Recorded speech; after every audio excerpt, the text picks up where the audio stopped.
as Anthony said, this teaching is not enough. We should have the expectation that what we're teaching you today in community is happening in the classrooms. Hold that expectation of elected officials. Hold the expectation of elected officials that they remove this weapon of war, because it's teaching something, it's telling a story. Does it reflect your values? Community, does this canon reflect your values? No! Well, then expect the officials to remove it. If this is not who you are, it shouldn't still be standing. And again, and I'm gonna keep saying it, don't let them erect a statue of young John Lewis while this canon's still present. We have a choice in that. Demand something different of CEO Thurmond. All right, next up we have Dr. Patenaude, who is an ally and member of Beacon Hill Black Alliance for Human Rights, and she will be speaking on what happened to Beacon Hill community and what can we do. So again, I'm a member of Beacon Hill Black Alliance for Human Rights, and we organize for people of African descent, but we're here because of what happened to the Beacon Hill community, which urban renewal, gentrification, displacement, all that happened. And even though there's erasure that's happening in the history books, the Beacon Hill people have not been erased. They've been displaced, but they're still here. So please keep that in mind, all right? We are still here. Dr. Patenaude.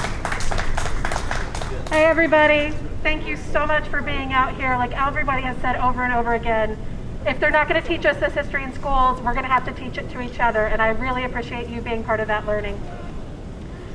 So if you'll indulge me for a second, I wanna talk about what it is that historians do, right?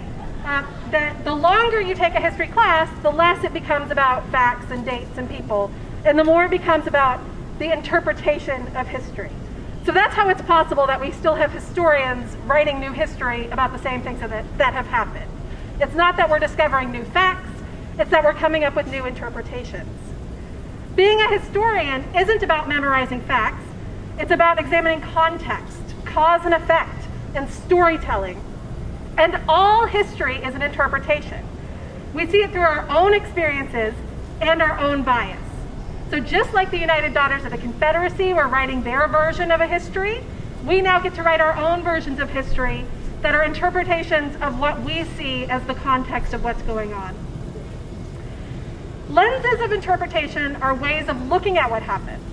So today I'm going to talk about what happens when we view the history of this land, this physical land that we are standing on top of today, through the lens of settler colonialism. So what is settler colonialism? It's a distinct type of colonialism that functions by replacing indigenous people with an invasive settler society that over time creates its own distinctive identity. So it's not just people coming into a new place, it's people who are coming into a place to erase what was there before and insert themselves instead.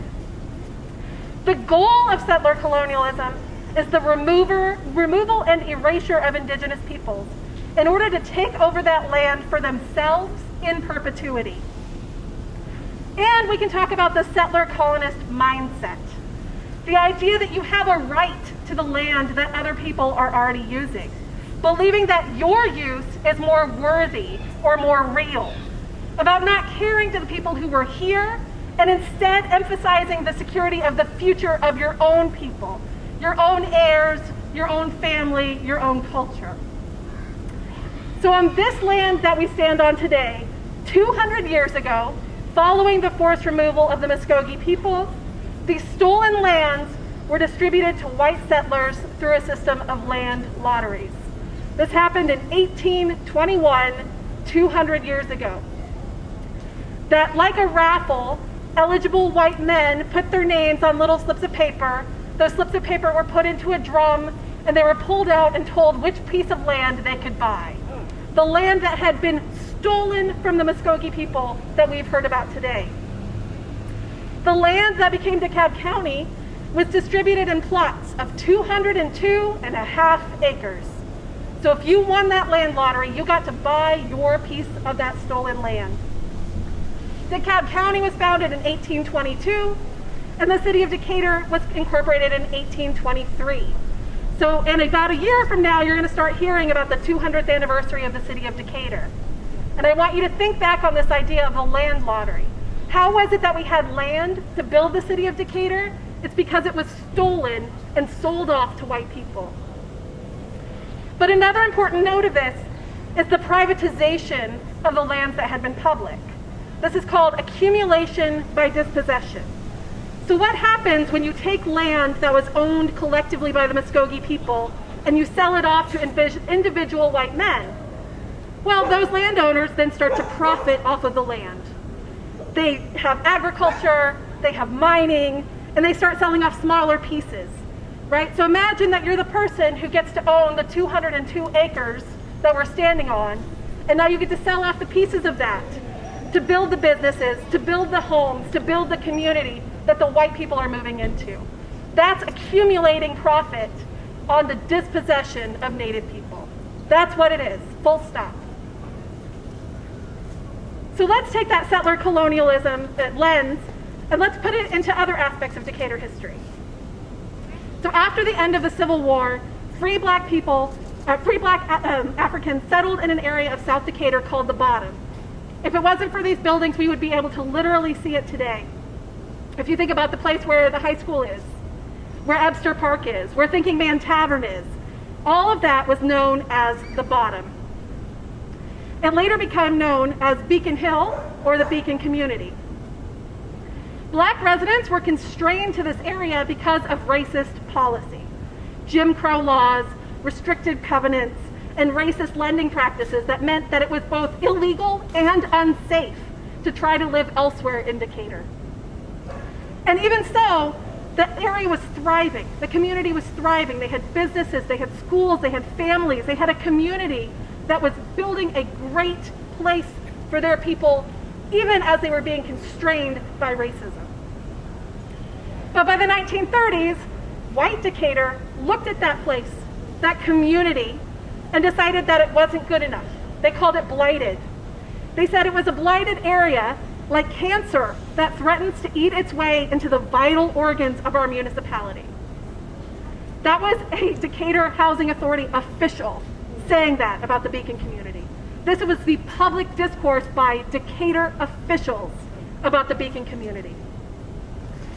So properties were cleared off starting in 1930 to build one of the first housing projects in the United States, the Ellen Wilson Terrace homes.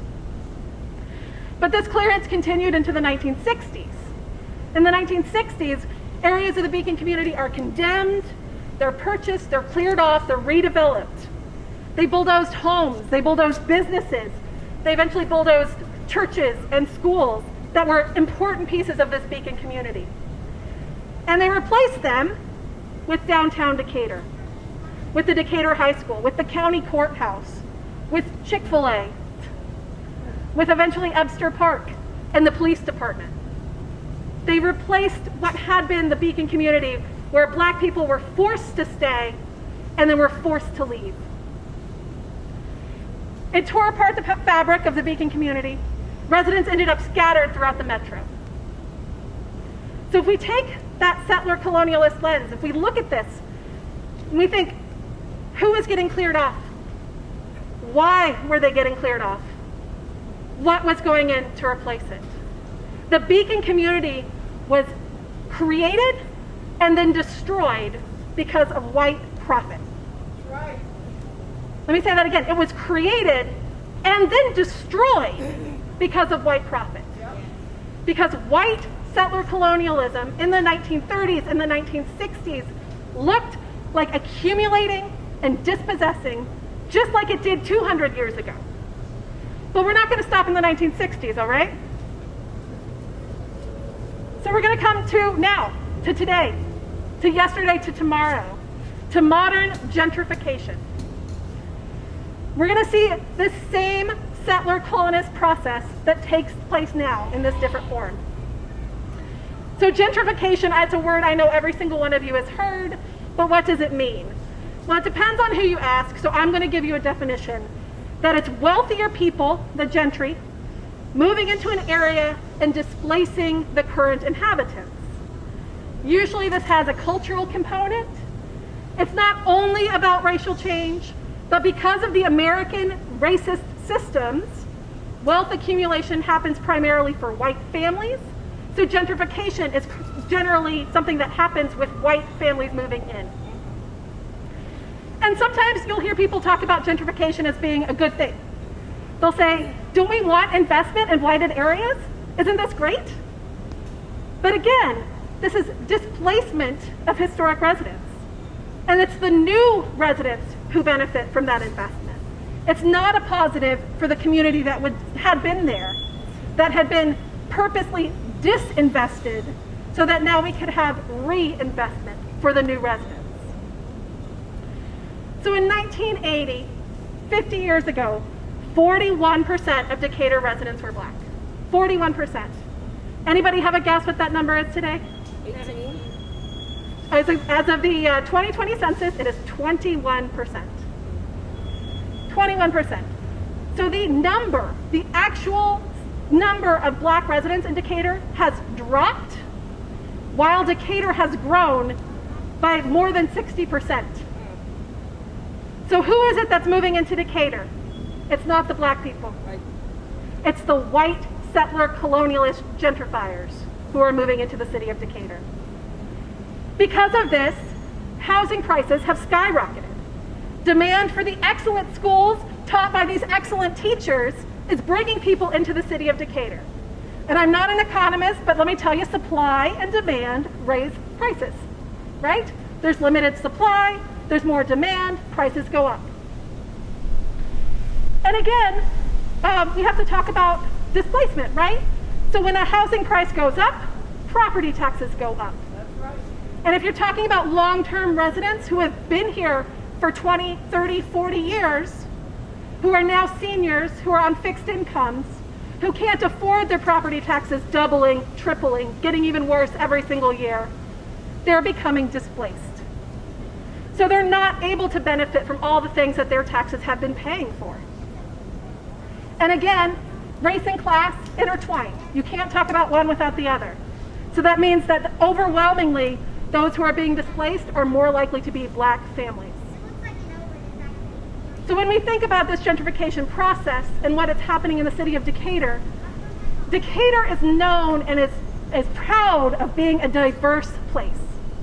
But that diversity is only possible if you have a diversity of housing sizes, if you have diversity of housing types, if you have diversity of housing prices. That's how you have a thriving, diverse, and equitable community. Talk about it, Sarah. So of the 1,500 new units that have been built since 2004, how many do you think are affordable? We've built 1,500. Give me a number that you think are affordable. 10%. 15. 10%, 15, 15%? 15. 1,200, 15. 15 units is actually pretty close. Of the 1,500 new housing units built in the city of Decatur, 21 are affordable. So why is it that as the city of Decatur is booming, the black population is starting to drop? It's because we are tearing down affordable homes to build mansions. We are literally tearing down homes to build mansions. And until the city of Decatur, until the city commission decides to do something real about that, it's going to continue. So what can you do?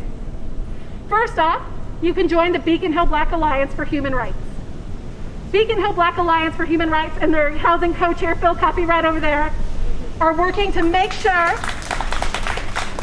that if Decatur is going to say that it is an inclusive, welcoming community, that it actually has policies that are inclusive and welcoming. You can join the Coalition for a Diverse Decatur in our calls for equitable and inclusive housing.